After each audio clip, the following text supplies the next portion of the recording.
코브라 효과라는 말을 아십니까? 코브라 효과? 이게 실제로 있었던 일입니다. 어떤 문제를 해결하기 위해서 내린 정책이 오히려 예상치 못한 부작용으로 인해서 상황을 더 악화시키는 현상, 그것을 코브라 효과라고 합니다. 영국이요, 인도를 이제 식민지 삼았을 때의 일입니다.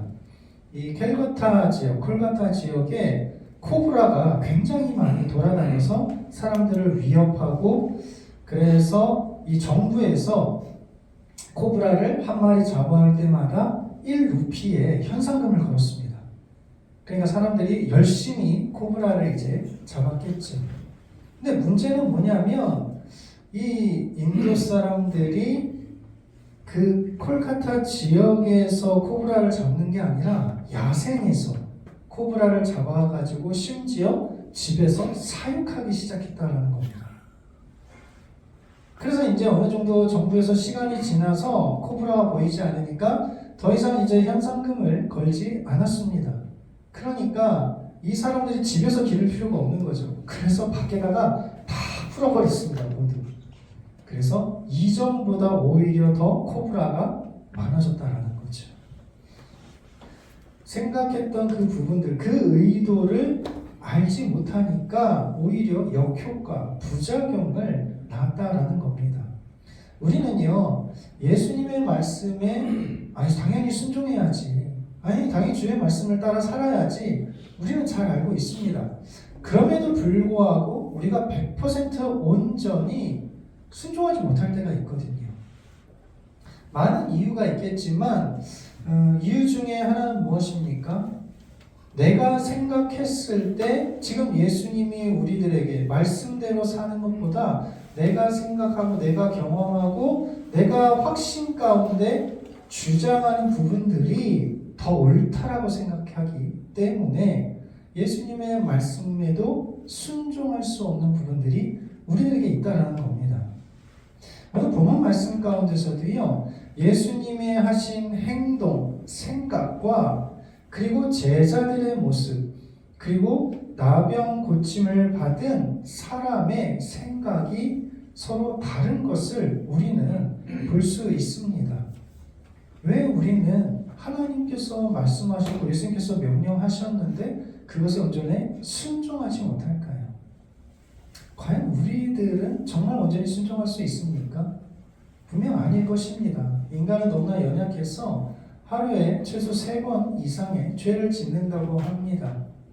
그러므로 오늘 우리의 말씀을 다시 한번 붙들면서 어떻게 하면 우리가 지금보다 조금 더 순종할 수 있을 것인가? 과연 하나님께서 원하시는 뜻은 무엇인가? 그래서 우리가 이해할 수 없을 때라도 주님께서 말씀하시면 우리의 이성을 내려놓고 주의 말씀에 순종하실 수 있는 저와 우리 모두에게 주의 이름으로 축복합니다.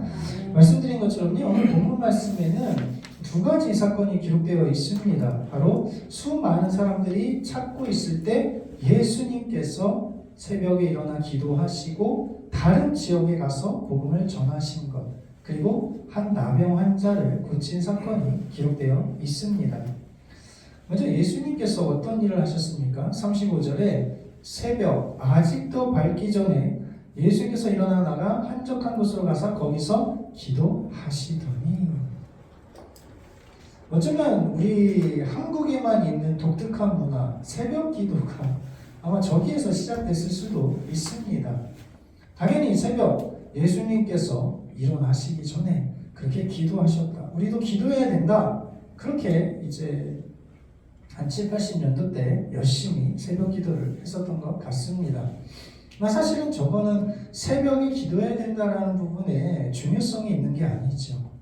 저 부분의 핵심은 무엇입니까? 좀 3가지 정도를 우리가 기억할 수 있습니다. 첫 번째는 하나님께 새벽에 일어났다라는 게 중요한 게 아니라 오늘 하루를 맡기며 시작한다라는 것. 그것에 의미가 있는 거죠.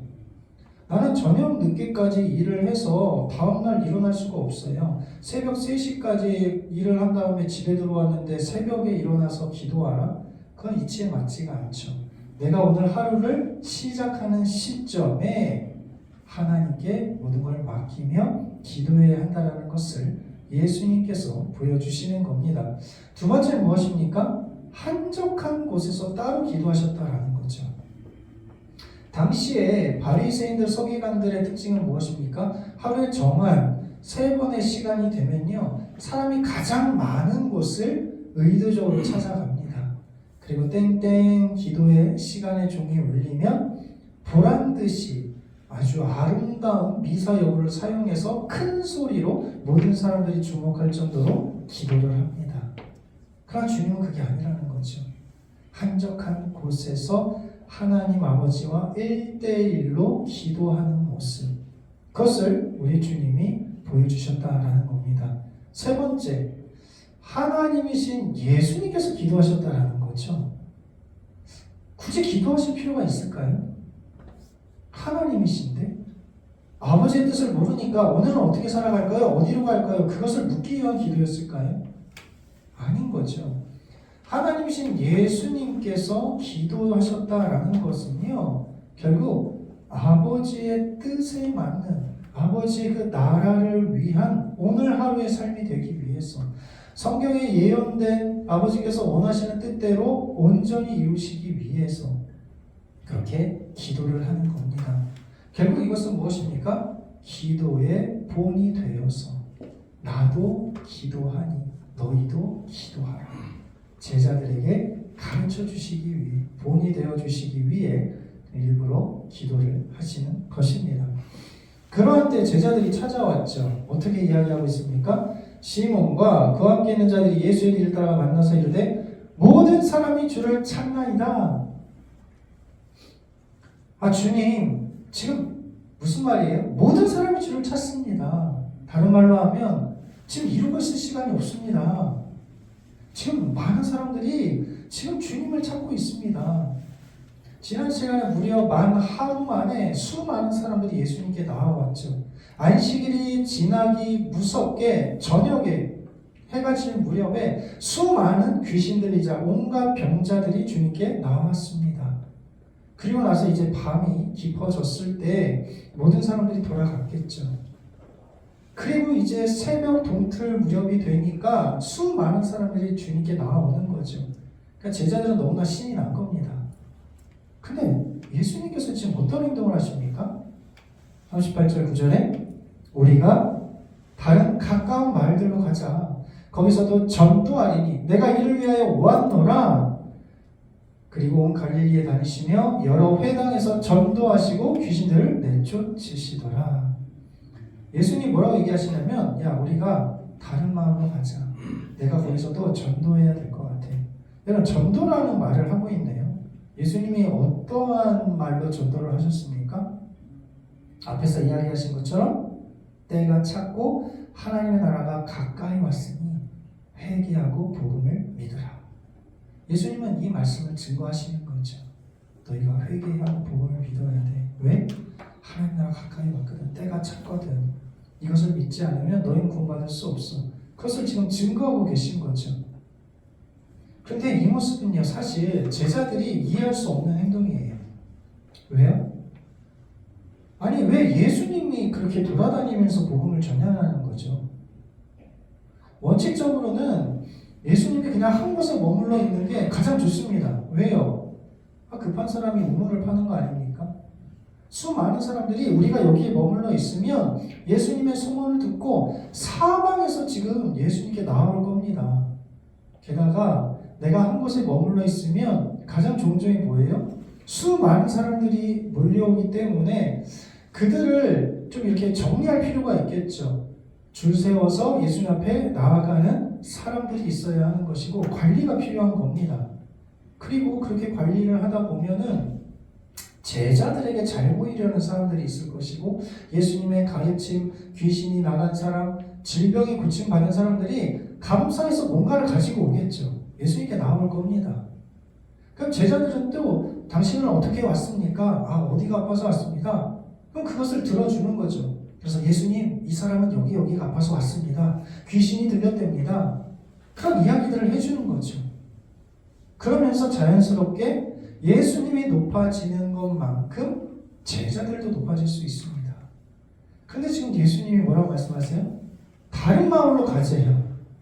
아니, 이 사람들이 너무나 기쁘고 감사해서 다음 날이 되면은 뭔가 귀한 돈을 가져올 수도 있고 물질을 줄 수 있고 양식을 줄 수 있고, 근데 지금 다른 데로 떠나버린다라는 거예요. 거기서 복음을 전한다는 거죠. 왜 그렇게 하냐라는 거죠.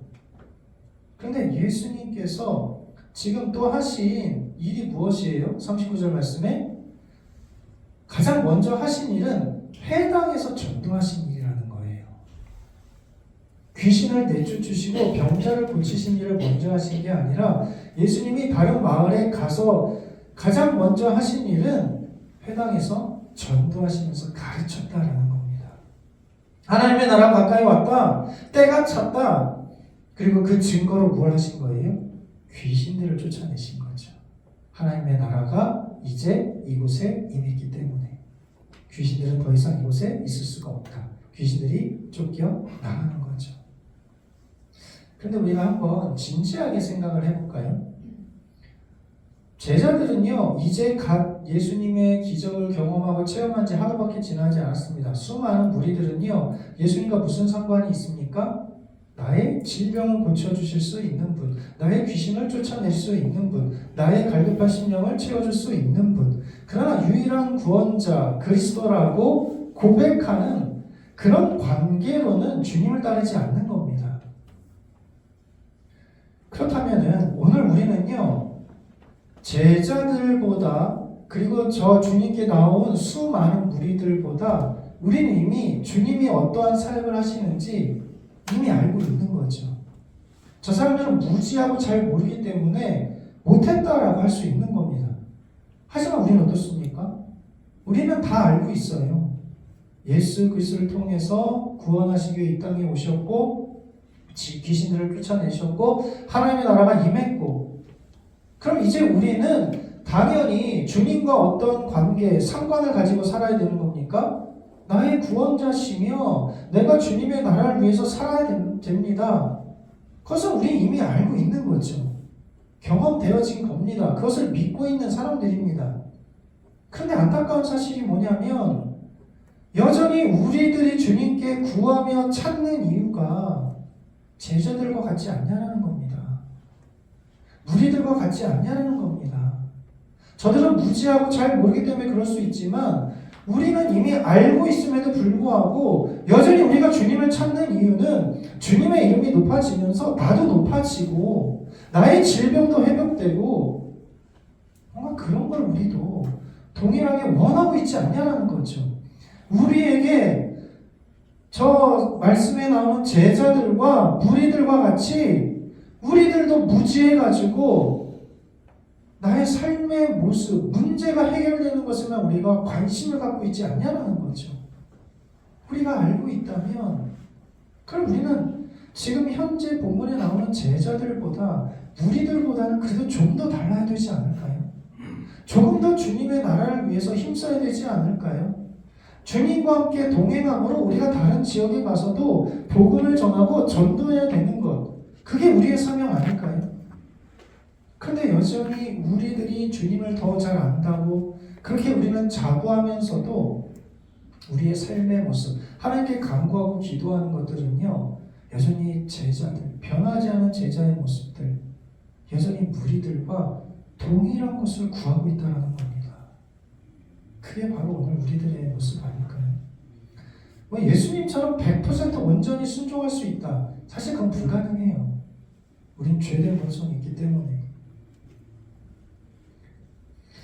예전에 제가 이제 다른 교회를 섬길 때요, 교구가 나눠져서 보통 담당을 합니다. 근데 이제 명절에 추석이나 설날이 됐을 때 갑작스럽게 장례가 일어나는 경우가 있습니다. 그러면은 이제 담당 전도사님들한테 이제 먼저 전화가 오겠죠. 그 전화를 받을 때, 이거는 왠지 장례가 났다라는 그런 불길한 그런 전화일 것 같은 거죠. 그럼 제가 어떤 생각을 할까요? 전화를 받고 나서 우리 교구가 아니었으면 좋겠다. 나는 명절에 좀 쉬고 싶은데 게다가 전화를 받는 순간 저기 뭐 부산이래요 이러면 그냥 명절 이틀 다 올라가는 거 아닙니까? 그런 모습인 거예요. 그러다가 전화를 받아서 어쩐 일이세요? 내 장례가 났어요. 아 그래요? 어디 교구예요? 그래서 목사님 교구입니다. 그러면 이제 뭐 기쁨이 날까요? 할렐루야라고? 아닌 거죠. 무겁고 힘겹게 몇 시에 갑시다. 그리고 정작 거기에 가서 우리는 뭐라고 위로할까요? 아이고 이 명절에 어떻게 여기까지 오셨어요? 그럼 제가 뭐라고 대답할까요? 아니 명절이기 때문에 다른 분들은 오지 못할 거니까 저희가 당연히 와야죠. 이렇게 말하지 않을까요? 제가 깨달은 사실은 그래 맞아. 다른 사람들이 위로해 줄 수 없잖아. 그럼 교육자가 가서 위로해 주는 게 맞는 거 아닌가? 너는 더 많이 알고 있잖아 그 사실을. 그래서 제가 이 장례가 나면 정말 내 장례가 난 것처럼 명절에 아무도 위로해 줄 수 없으니까 얼마나 더 힘들까 그것을 생각하면서 그래 그러면 이제 좀 기쁨으로 우리가 그것을 감당해야 되겠다. 그렇게 이제 생각을 제가 하게 되었습니다. 근데 그리고 나서 장례가 안 나는 거예요. 신기하게. 그리고 성도님들이 알아서 또 다 끝나고 이제 이런 일이 있었다고 이야기를 해주는 것을 볼 수 있었습니다. 조금 더 낫다라고 생각을 하죠. 제가 목사니까. 근데 쉬고 싶은 마음은 똑같은 거예요. 너무 힘든 거죠. 다른 교회였으면 얼마나 좋았을까. 게다가 저는 장례가 났어요? 어디예요? 다행히 가까운 데네? 그럼 빨리 갔다 와야지. 뭐 이러지만 다른 교구예요? 어딘데요? 부산이에요? 와, 그럼 엄청 기쁜 거예요. 주님을 좀 더 잘 안다고 자부하고 있고 주님을 위해 산다고 말하고 그렇게 살아야 된다고 가르치는 자임에도 불구하고 여전히 나의 모습 가운데 내가 조금 더 나아지려는 부분들이 정말 어렵구나. 참 힘들다. 내 자신에게 실망한 적이 많이 있습니다. 여러분 오늘 우리는요 예수님이 어떠한 일을 행하셨고 무슨 일을 했고 제자들이 왜 욕을 먹었고 그렇게 무지한지 잘 알고 있어요. 그런데 과연 그럼 우리는 이 무리들과 다른 부분으로 정말 주님의 나라를 위해서 최우선적으로 힘쓰며 노력하고 있냐라는 거죠. 더 잘 알고 있음에도 불구하고 우리가 구하는 것들은 여전히 무리들과 동일한 것으로 구하고 있지는 않는지, 그렇게 예수님과 계속 상관하려고 하고 있지 않는지 우리 자신을 돌아봤으면 좋겠습니다. 예수님처럼 100% 순종할 수 있는 사람은 아무도 없습니다. 하지만 우리가 조금 더 잘 알잖아요. 더 많은 것을 경험하였고 깨달았고 그런 은혜를 우리가 받았다면 조금 더 달라지기를 소망합니다. 우리의 기도가 여전히 나의 유익과 만족과 내가 속한 공동체 안에만 머물며 있으면 과연 주의 나라와 영광을 위한 기도는 언제 하시겠습니까? 이 사람들은 무지하고 잘 모르니까 그랬다 치더라도 우리는 알잖아요. 은혜를 받았잖아요.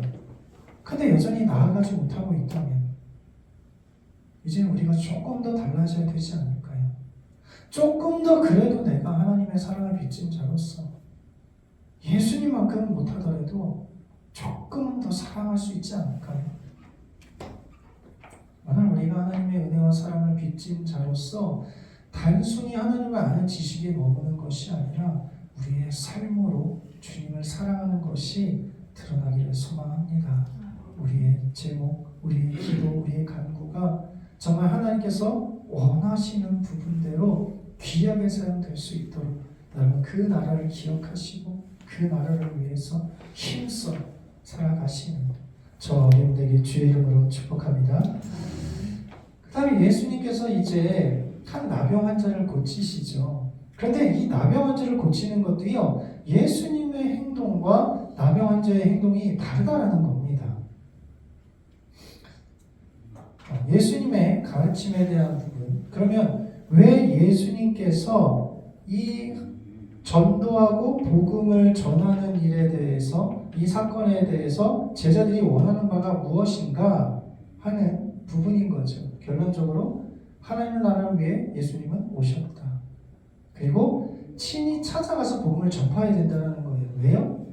하나님 나라가 가까이 왔기 때문에. 제자들을 직접 찾아가서 부르신 것처럼 지금도 복음 전파를 위해 직접 찾아 나서는 부분, 그리고 그 일을 감당하기 위해서 뭐가 필요한 거예요? 기도하는 삶, 하나님께 맡기는 삶. 그것을 지금 예수님이 보여주신 겁니다. 이제 남의 환자를 고치실 때 어떻게 하십니까? 손을 내밀어 그에게 대시며 이르시되. 의도적으로 남의 환자를 만졌어요. 다른 부정한 것도 아니고요. 남의 환자입니다. 옮을 수도 있습니다. 남의 환자는 돌아다닐 수 없죠. 따로 격리되어 있고요. 머리를 다 밀고요. 자기가 지나갈 때 사람들이 올 때마다 부정하다 부정하다 그렇게 외치고 있어야 돼요. 누가 보더라도 남의 환자인지 알 만큼. 그런데 지금 예수님이 말씀으로 고칠 수 없습니까? 근데 예수님은요, 손을 대셨다라는 거예요. 접촉하셨다라는 거예요. 그래서 어떤 일이 일어났습니까? 나병이 떠나갔죠. 왜요? 우리 인간은 내가 정하고 부정한 것이 접촉하게 되면 내가 부정하게 되는 거예요. 근데 예수님은 부정한 자에게 접촉을 했더니 예수님이 부정해지는 게 아니라 부정함이 정하게 되었다라는 거죠. 아, 예수님은 그리스도시구나, 메시아시구나 라는 것을 지금 보여주고 있는 겁니다. 그런데 지금 남의 환자에게 무엇을 이야기하세요? 43절 44절에 엄히 경고하사 삼가 아무에게도 아무 말도 하지 말고 제사장에게 보이고 그에게 입증하라. 너가 깨끗해졌다는 걸 입증해라. 엄히 경고하셨어요. 뭐라고요? 아무에게 말하지 말라. 아니, 남의 환자 입장에서도 이해할 수 없는 거예요. 귀신 들린 자처럼, 지난주에 귀신 들린 자처럼 당신과 나 무슨 상관이 있습니까? 나랑 아무 상관 없습니다. 떠나소서. 지금 남의 환자 그게 아니에요. 내 병을 고치셨어요. 당시 유대 사회에서 나병을 고칠 수 있는 분은 오실 메시아밖에 없다라는 그런 생각을 가지고 있었습니다. 근데 지금 나병이 떠나갔잖아요. 고침을 받았잖아요. 그러면 구약에서 예언된 오실 메시아가 예수님 당신이시군요. 이 기쁜 소식을 빨리 전해야 되는 거 아닙니까? 모든 사람들에게. 근데 지금 예수님께서 뭐라고 얘기하세요? 엄히 경고하셨어요. 너 아무에게도 말하지 마. 이상하잖아요. 왜요? 남의 환자 입장에서는 아니에요. 이 기쁜 소식을 전해야죠. 내가 주님께 당장 드릴 거 아무것도 없지만 하나님의 나라를 위해서, 당신의 이름이 높아지기 위해서 내가 이름을 많이 전파하기를 원합니다. 우리도 동일한 생각 아닐까요? 그런데 결국 어떻게 됐어요? 남의 환자가 이 일을 많이 전파해서 널리 퍼지게 했습니다. 남의 환자 생각 이게 맞거든요. 이게 주님을 위한 일이라고 생각을 했어요. 그랬더니 어떤 결과가 일어났어요? 예수께서 다시는 드러나게 동네에 들어가지 못하시고 바깥 한적한 곳에 계셨다. 주의 말씀에 우리가 순종하지 않으면 오히려 하나님의 일을 거스르고 막을 수 있는 부분들이 생길 수 있다는 거예요. 예수님의 말씀에 남의 환자가 순종했다면 예수님이 원하시는 동네에 직접 찾아가시면서 복음을 증거하고 전파하셨겠죠. 근데 지금 이 남의 환자가 아니라고, 이런 기쁜 소식은 다 알아야 된다고, 저기 남의 환자 거리에도 가서 내가 이렇게 고침을 받았으니까 빨리 가라고, 그분 메시아라고 수많은 사람들이 전하는 거예요. 여러분 잘못된 거 아니지 않습니까? 그런데 내 생각에는 그게 좋은 것 같아서 증거했더니 결과적으로 예수님의 사역에 제한이 왔다는 거예요. 나는 이게 더 좋다라고 생각했는데, 오늘 우리가 순종함으로 주의 말씀을 붙들고 나아가지 않으면요, 나의 이성, 나의 생각, 나의 경험을 가지고 우리가 주의 일을 하면 그게 오히려 주의 일을, 주의 나라를 방해할 수 있다는 겁니다. 그러므로 오늘 우리에게 필요한 건 뭐예요? 우리의 열심, 우리의 충성은요, 반드시 순종으로 이루어져야 돼요. 안 그러면 나를 위한 열심과 충성으로 내 자신이 높아질 수 있습니다. 우리가 주를 위해 열심히 할 때에 나의 경험, 나의 이성, 나의 생각, 여러분 그걸 내려놓으셔야 돼요. 예수님은 왜 기도하십니까? 왜 아버지의 뜻을 위해서 그렇게 기도하시죠? 악한 사람 마귀는 어떻게든지 너가 높아지라고, 너 메시아라고 그렇게 세상의 부와 명예 받으며 살라고 이야기하잖아요. 그 아버지 뜻이 아니거든요. 오늘 주를 위한 열심, 열정, 아버지 내가 받은 만큼 주를 위해 쏟겠습니다. 여러분 우리 그렇게 다짐하며 살 수 있지만 그러나 주의 말씀 순종보다 앞서면 오히려 그것이 주님의 일을 위해서 방해가 될 수 있다는 겁니다. 사랑하는 성도 여러분, 과연 오늘 우리는 주님의 나라를 위해 주의 영광을 위해서 나를 사용하여 주시옵소서. 우리는 언제든지 그렇게 요구하고 요청하고 또 그렇게 다짐하며 살아갑니다. 그러나 주의 말씀을 우리가 넘어섰을 때 그것이 오히려 주의 나라를 막을 수 있다는 것, 이것을 우리는 기억해야 될 줄 믿습니다. 말씀 정리하겠습니다. 오늘 말씀 가운데 예수님께서는 의도적으로 기도를 하시면서 하루를 시작하셨고 그의 나라 때가 찼기 때문에 직접 친히 나가시면서 전도를 하셨고 그러나 여전히 무리들은 알지 못했고 제자들은 알지 못했고 심지어 나병 환자는 자기가 하는 게 더 주님을 위한 것이라 생각하며 한구령에도 불구하고 불순종해서 예수님을 전파했죠. 그 결과는요, 주의 나라가 급속하게 확장되고 퍼진 게 아닙니다. 다음에 우리가 살펴보겠지만 이 나병 환자 사건으로 인해서 이제 바리새인들과 서기관들이 이제 본격적으로 예수님을 시기하고 넘어뜨리려는 일들이 발생하게 됩니다. 우리의 일과 열심이 주의 말씀에 순종하는 것과 연결되지 않으면 오히려 하나님의 나라를 방해할 수 있다는 것, 이런 것을 기억하시면서 하루의 일과 오늘 이 하루 아버지의 뜻을 위해 살아가기를 여러분이 원하실 때에 하나님께 맡기며 기도하십시오. 내 생각을 내려놓으시고 아버지께서 원하시는 뜻을 쫓아 승리하시기를 소망합니다. 우리는 조금 더 알기 때문에, 조금 더 많은 걸 경험했기 때문에 지금보다 조금 더, 한 걸음 더 우리가 그의 나라를 위해서 살아가기를 소망합니다. 그렇게 할 때에 하나님께서 우리를 통해 가장 기뻐 받으시고 귀하게 사용하실 줄 믿습니다. 이런 복된 한 주간 되실 수 있는 저와 우리 모두 되기를 예수 그리스도의 이름으로 축복합니다.